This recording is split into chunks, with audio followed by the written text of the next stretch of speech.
Então, pessoal, depois de um certo tempinho sumido por aí, voltei. E com resenha nova pra vocês, logo depois da vinheta.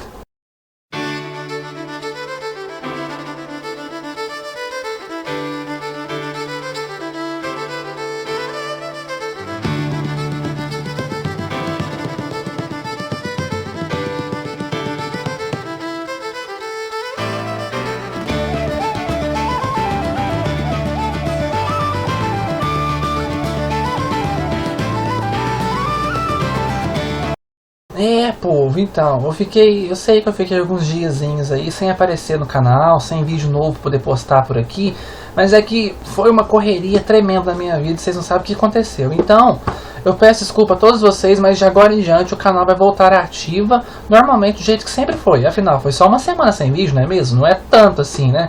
E hoje, para poder comemorar essa volta ao canal, eu voltei com uma resenha de um autor que eu gosto muito. Todos vocês já devem saber de quem eu tô falando, né? É dele mesmo, considerado o mestre do horror, o Stephen King. E eu voltei com a resenha deste livro aqui, A Hora do Vampiro, com esse título horrível, mas que eu prefiro muito mais o título original, Salem's Lot, ou então a nova versão que está lançando aqui no Brasil desse mesmo livro, Salem. E eu vou contar para vocês sobre esse livro que para mim é um dos melhores livros de vampiros que eu já li em toda a minha vida. Então, vamos lá? A sinopse é o seguinte: 3 pessoas chegam para poder morar nessa pequena cidadezinha de Salem's Lot, ou Jerusalem's Lot, como é o nome completo da cidade. E essas 3 pessoas são totalmente diferentes umas das outras e vão mudar totalmente o destino do pessoal, das pessoas que moram aqui em Salem's Lot. É uma premissa basicona, mas a graça de todo esse livro aqui é você conseguir ir lendo o livro sem saber de cara o que é o mistério que está afligindo toda a cidadezinha. Que nem esse título brasileiro aqui mesmo, A Hora do Vampiro, é um spoiler tremendo para a história, porque a gente só vai descobrir mesmo que tem vampiros nessa história aqui lá pra faltando umas 50 páginas ou umas 100 páginas para poder o livro finalizar. E a graça é justamente isso, você ir lendo o livro aos pouquinhos e descobrindo, você juntamente com os personagens do livro, o que é que está acontecendo na pequena Salem's Lot. Então, a gente acompanha nesse livro o personagem principal, Ben Mears, que é um escritor que escreve vários tipos de livros diferentes. A maioria dos livros deles, ele sempre coloca algum tomzinho de mistério. E dessa vez, ele vai para Salem's Lot, ou melhor, ele retorna para Salem's Lot, porque quando ele era pequeno, ele morou nessa cidadezinha aqui, e ele sofreu, digamos que, um caso que marcou a vida dele para sempre e o traumatizou. E assim que ele conseguiu completar a maioridade, ele saiu da cidade e foi montar o futuro dele fora da cidade, em cidades grandes. Aí agora ele volta para essa cidade depois de muitos anos para tipo exorcizar os fantasmas do passado, sabe? Muitos autores gostam de fazer isso. E ele resolve retornar para Salem's Lot para poder exorcizar esses tais fantasmas do passado e encarar de frente o que foi aquele fato que traumatizou ele muito quando ele era pequeno. E ele volta pra lá e ele vê que a cidadezinha não mudou nada. O tempo passou, a cidade continua pequena, continua com os mesmos habitantes de mente pequena. E tudo aquilo que a gente só encontra é a cidadezinha pequena, né? Todo mundo conhece todo mundo, a fofocazinha que é pequenininha logo se espalha como um raio pra cidade toda. E uma pessoa que é visitante continua sendo considerado forasteiro, mesmo ela morando 20 anos na cidade. É mente de gente de cidade pequena, né, gente? E ele volta para essa cidadezinha a fim de escrever um livro focado naquilo que ele sofreu quando ele era pequeno. E o que ele sofreu quando era pequeno está relacionado à mansão Marsden. A mansão Marsden é uma mansão enorme que fica no topo de uma montanha da cidade. E essa montanha meio que fica ao horizonte da cidade, ou seja, todo mundo da cidade vê essa mansão e da mansão dá para se ver a cidade inteirinha. E os moradores da cidade têm a impressão de que a mansão fica vigiando a cidade. E o Ben Mears, quando ele era muito pequeno, seus 6, 7 anos, ele mais uns amiguinhos dele fizeram tipo um desafio para poder entrarem nessa mansão Marsden. E a mansão Marsden, na época, morava um casal de pessoas muito estranhas nessa cidade, nessa mansão, nessa época. Era o Sr. Ruby e a mulher dele. E esse pessoal, esse casal, tinha uma fama da braba na cidade. Todo mundo falava que o Ruby mantinha crianças presas no sótão da casa e fazia rituais de satanismo, magia negra, mexia com seres obscuros para poder conseguir o dinheiro e a fortuna toda que ele tinha, porque ele era muito rico. Tinha todo esse fuxico na cidadezinha sobre o Ruby, que era o dono atual da casa, da mansão Marsden. E ele o Ben Mears, pequeno Ben Mears na época, pequeno, é desafiado pelos amiguinhos dele a entrar na mansão Marsden e pegar alguma coisa do Ruby e sair da casa sem que o Ruby pegue ele. Então, você já deve imaginar, né, gente? Eu não vou contar porque vai ser spoiler dos grandes. E é legal, não que seja um spoiler grande, mas é legal você ler e descobrir tudo isso. Aí o Ben Mears entra na casa, e então é onde acontece tudo aquilo que ele fica traumatizado e acompanha ele pelo resto da vida. Aí agora ele volta na cidade, depois de muitos anos, poder exorcizar os fantasmas do passado dele. E ele pretende alugar a mansão Marsden para poder morar lá e escrever o livro dele lá mesmo, naquela mansão Marsden, a mansão aterradora, toda velha, caindo aos pedaços, cheia de teia de aranha, aquelas portazinhas que abrem e faz igual aqueles filmes de terror antigo, e aquela coisa toda, né, gente? E ele quer morar nessa casa para escrever o livro. Mas não é para surpresa dele que assim que ele chega na casa para poder morar nela, dois velhinhos muito estranhos e que ninguém viu já alugaram a casa, já estão morando nela já. E então começa todo o mistério do livro, porque com a chegada desses dois velhinhos e com a chegada do Ben Mears, alguma coisa começa a se alastrar por toda a cidade. Pessoas começam a ficar doentes e a doença vai corroendo elas. Como que eu vou dizer? A pessoa começa a ficar anêmica, o sangue vai sumindo do corpo. A pessoa vai ficando pálida, vai ficando cansada, cheia de olheiras e vai ficando cada dia mais indisposta por causa dessa doença estranha que parece que vai comendo os glóbulos vermelhos do sangue da pessoa, até que a pessoa vai e falece. E essa doença vai se espalhando por toda Salem Slot. E cabe ao Ben Mears e mais uma trupe de amigos que ele tem aqui, que é um professor muito legal. Nossa, gente, esse professor, eu não vou conseguir lembrar o nome do professor agora, mas ele é um professor de história muito, muito, muito legal. É um personagem que eu gostei muito de acompanhar. Um professor de história muito interessante. O médico local da cidade, que é o único médico de verdade da cidade, já que a cidade é pequena, então para que ter muitos médicos, não é mesmo? Vamos ter um médico e vários enfermeiros. Então, o médico local da cidade e um menininho, o Mark Petrie, que é uma criança de 7 ou 8 anos que é aficionada por livros de terror, filmes de terror, aqueles gibizinhos antigos, não sei se vocês vão lembrar, mas gibis contando histórias de terror, esse tipo de coisa. Ele tem vários bonequinhos, aqueles bonequinhos Drácula, Frankenstein, o lobisomem, o Dr. Jekyll, Hyde, vai ter todos esses bonequinhos. Ele é aficionado mesmo por terror.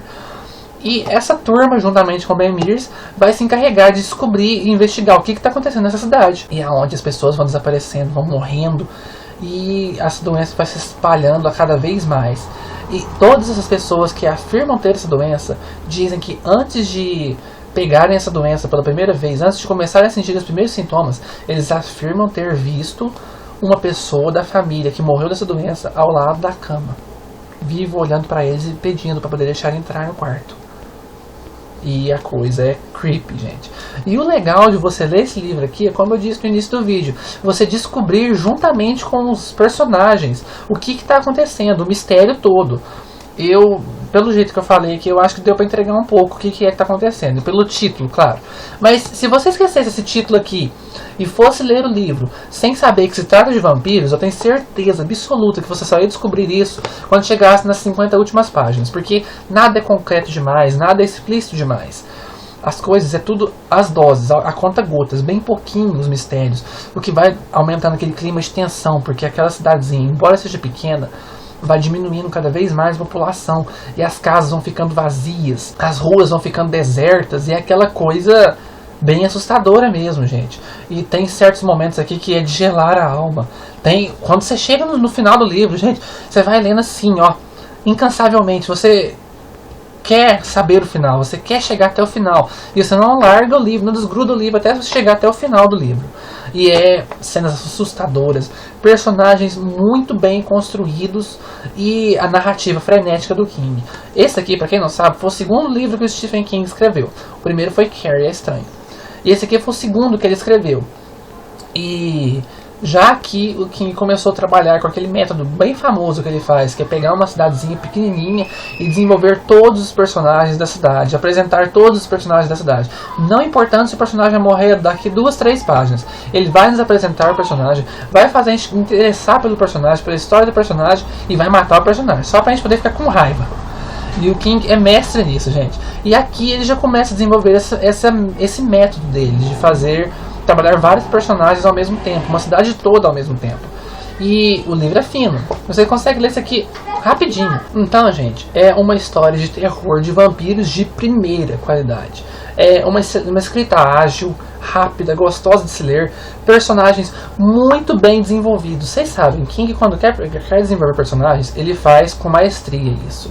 E os personagens daqui já são muito bem desenvolvidos. Você consegue notar a genialidade do King nesse segundo livro dele. No primeiro você já vê que ele vai ser muito bom, mas nesse segundo ele confirma isso pra gente e mostra que veio. E o livro é fantástico, excelente. Agora, quanto à capa, eu achei terrível. Não sei porquê, gente, mas as capas que saem do Stephen King aqui no Brasil são feias demais da conta. Pelo menos essas aqui padronizadas, porque vocês sabem, agora o autor Stephen King passou pro selo da Objetiva, aquele Suma de Letras. E a Suma tá caprichando mais nas capas. Mas quando saía pela Objetiva mesmo, saíam umas capas feinhas de tudo. E eu não gosto não. Muito estranho, essas capas meio abstratas assim, pros livros do King, sei lá, não dá certo. Eu preferia uma capa mais misteriosa, mais sombria, não tem sem graça assim. Vamos às informações do livro mesmo. Essa edição que eu tenho aqui saiu pela Objetiva, tem no total de 320 páginas. E quando eu comprei esse livro aqui, eu paguei R$38 nele. Os livros do King são bem carinhos mesmo. Mas fazer o que, né, gente? Os livros deles são caros. Aqui a edição, no caso, é folha branca. A letra é um tamanho bom. Eu considero um tamanho bom essas letras. O livro tem orelha normal, tá vendo? Dá pra vocês poderem ver, tem orelha. A capa é boa, não tem nada demais na capa. É capa simplesmente impressa, lisa, normal. Não tem nenhum detalhezinho, nada não. A capa é feia, né? A arte da capa é horrorosa, mas fazer o que, né, gente? Você consegue encontrar esse livro facilmente agora naquela versão de bolso, que sai pela Ponto de Leitura. Vocês já devem ter visto já. Deixa eu pegar um pra vocês verem como que é. Vocês conseguem encontrar facilmente agora esses livros aqui do Stephen King em um preço bem mais em conta, sim, nas versões de bolso, que não muda muita coisa. É a mesma capa, do mesmo jeito, só que daí vai ser no tamanho de bolso, claro. E é pelo selo Ponto de Leitura, que é o selo Pocket da Objetiva. Não tem orelha, claro, mas a folha é amarelada. O tamanho da letra já é um pouquinho maior. Tem um tamanho bem melhor para leitura. E a folha, a página, é uma folha mais grossa. Vocês conseguem ver? Aquela folha mais grossa. Eu não sei o nome certo para esse tipo de folha, gente, mas é aquela folhinha mais grossa, amarelada. E o preço é bem mais em conta. Pelo menos esse do Stephen King aqui, que eu paguei R$38, nessa versão aqui dá para você encontrar por 20. Bem mais em conta, né, gente? Tem um bônus também. Essa tradução aqui é a tradução antiga. Nessa versão nova aqui, que ele saiu pela Ponte de Leitura, a tradução foi totalmente refeita. Foi retraduzido o livro de acordo com a nova regra ortográfica e com tradução nova também, bem mais atual. Então, eu acho que compensa. Para quem está começando a comprar os livros do Stephen King agora, eu acho que compensa muito mais comprar assim, na versão Pocket, do que na versão comum. Na época que eu comprei, não tinha saído a versão Pocket dos livros ainda. Só tinha saída assim, versão comum. Então eu tive que comprar quase todos os meus livros do King que são nessa versão aqui. Mas se eu tivesse a opção de comprar em versão Pocket, eu comprava sem pensar duas vezes. Porque além da qualidade parecer tá bem melhor, mesmo sendo Pocket, a qualidade tá bem melhor, é uma tradução nova e o preço é bem mais acessível. Então eu recomendo comprar na versão Pocket. Então, pessoal, fica a dica aí desse livro do Stephen King. Um livro maravilhoso, muito bom. E comprem agora nessa versão nova que saiu, que eles reformularam, mudaram a capa e tiraram esse título com spoiler gigante. Agora não chama mais A Hora do Vampiro, agora se chama Salem, somente Salem. E a capa é bem mais bonita que essa daqui também. Então, recomendo demais a conta. Uma ótima leitura rápida, gostosa de se ler. Não é uma leitura jovem adulto, não é uma leitura infanto-juvenil, nem nada disso. É livro adulto, gente. Vocês vão encontrar temas adultos aqui. É morte, é sexo, é palavrões, é coisa adulta mesmo. Sem contar a linguagem, que embora seja uma linguagem rápida e fluídica, tem palavras que uma pessoa que é acostumada a ler só Young English não vai conseguir compreender de primeira. Então, é para quem já está acostumado a ler livros mais adultos. Aí eu recomendo muito a leitura desse livro aqui. A história é fantástica, como eu já disse, personagens fantásticos, história muito bem desenvolvida, um ritmo fluídico e excelente, bem alucinante para você ler mesmo, e o mistério é muito bom, cenas aterrorizantes, recomendo demais da conta. A Hora do Vampiro, gente, fica a dica para vocês. Agora, você que conseguiu chegar até o final do vídeo, faz um favor pra mim, clique aqui embaixo em gostei e aqui do ladinho coloque se inscrever para você receber as próximas atualizações do canal, ok? E já que vocês estão aqui, vão ali embaixo e curte a página do canal lá no Facebook. Vocês vão me ajudar muito, porque lá eu vou estar sempre colocando pesquisas, vou estar sempre interagindo com vocês, vou estar sempre, por exemplo, um dia que eu for gravar um vídeo, eu já vou colocar lá no canal antes, para vocês terem uma ideia do que vai vir semana que vem. Eu vou, por exemplo, alguma vez que eu quiser fazer alguma enquete, para vocês decidirem que tipo de vídeo vai ser da próxima semana, eu vou colocar lá no canal. Então, curtam o canal lá, gente, para vocês ajudarem o canal, para vocês ajudarem os vídeos e o canal ter mais visualizações e mais seguidores e crescer cada vez mais. Então, curtam lá, pessoal. Então, tá todos os links aí embaixo, pessoal. Até o próximo vídeo, então, pessoal. Tchau!